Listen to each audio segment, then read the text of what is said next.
Hey, what's up everyone? Another day, another budol. So, ano to guys? Nagtitrending kasi siya. Pang face siya. Kagagaling ko lang ng school. So, dumating na yung parcels ko. Ano to? Pang mukha. Ano siya tawag dito?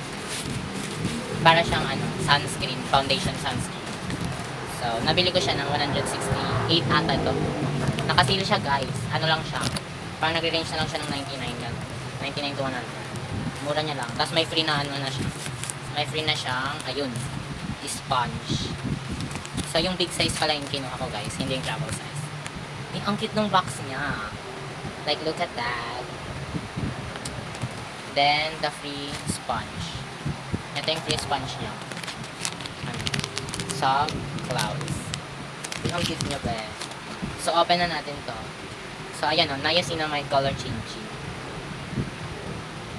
So, 30 grams siya.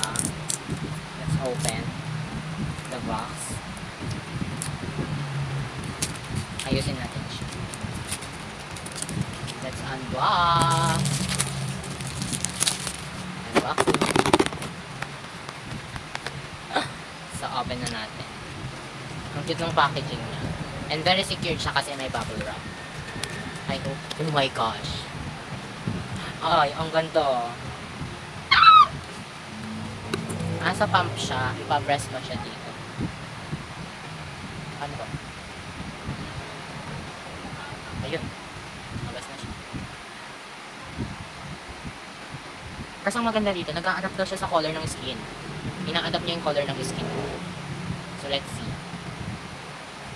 Kung totoo ba ang chismis. So, ano siya guys? Color purple yung ano niya.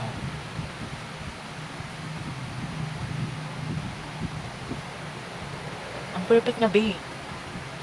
Na para bang nag-sunscreen ka lang. Tingnan mo naman, bae. Totoo nga siya.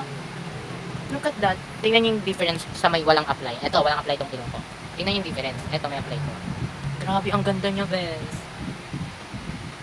So, wala kasi akong hindi ko pa gagamitin yung sponge.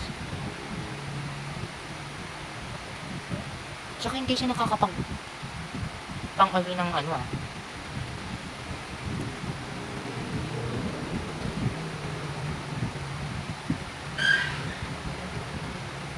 Ang perfect na ito pang everyday use. Para ka lang nag-sunscreen bakla.